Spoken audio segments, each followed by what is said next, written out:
Hey everybody, it's Norm from Tested, and today I'm going to be reviewing the Avegant Glyph. It's a headset that looks like a pair of headphones, but actually has a display. What they call it is a personal theater. Now, we've seen devices made by companies like Sony or Vuzix that you put in front of your eyes, and it's supposed to simulate a large TV or a movie theater in front of your eyes. And more recently, we've seen virtual reality headsets. This is not a virtual reality headset. You don't put a phone in the front. It doesn't fill your entire field of view, but it's more akin to those previous devices where it's supposed to simulate a large, like 75-inch TV about 6 feet away from you. Now, the interesting thing about the Avegant Glyph is the display technology it uses. It's not two small panels in here, not two small OLEDs or two small LCDs.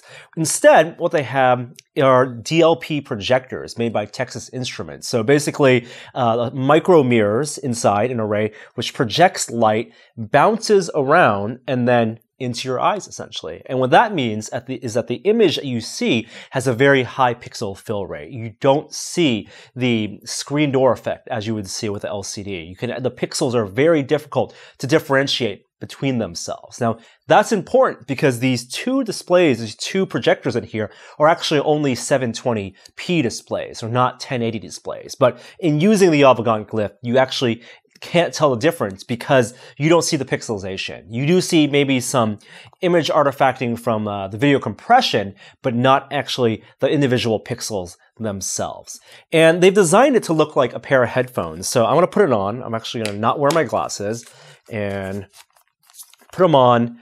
And they look like headphones. And you can actually see at the top, they stick out a little bit. There's a nose bridge that goes over there. And what I'm going to do is I'm going to Geordie it, like Geordie LaForge it, and bend it down in front of me.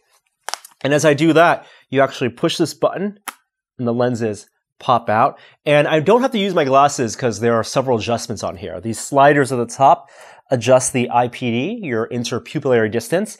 And then in each of the lenses themselves, there are dials to adjust for focus, to compensate for your nearsightedness or farsightedness. And as I said, there's also a nose guard here, and there are several replacements for those. And you just pop it in. So what I'm going to do is put it on and put it in the front. And the image looks very clear. It looks like a rectangle about that big. Now, it doesn't push right up against your eyes, so there's actually a little bit of space between my eyes and the simulated image there, so it almost looks like I'm sitting in a really good spot in a theater. And you do have to adjust it a little bit to find that sweet spot. I found that it takes about 10 or 15 seconds every time I put it on to find that sweet spot.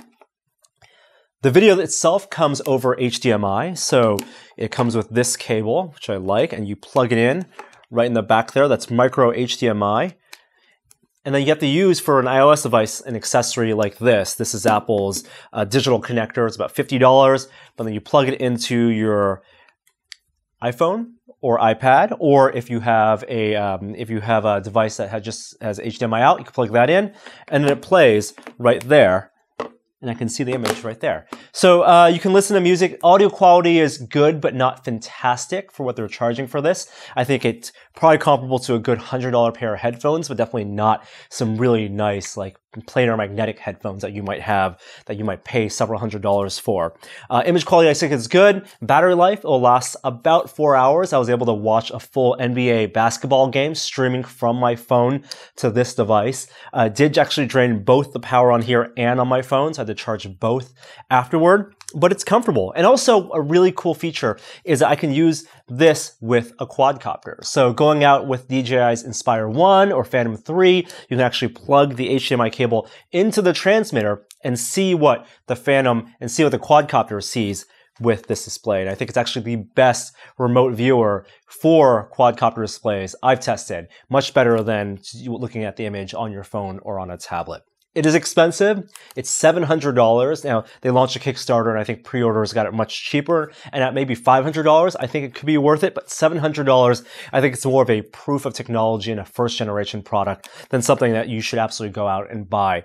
It's a cool technology. I hope to see the DLP projection technology in more of these headsets, maybe the 1080p one in the future. But as of right now, I'm going to use this to go fly quadcopters. We'll have more gear reviews and stuff on Tested. Subscribe to our YouTube channel, like the video, and we'll see you next time. Bye.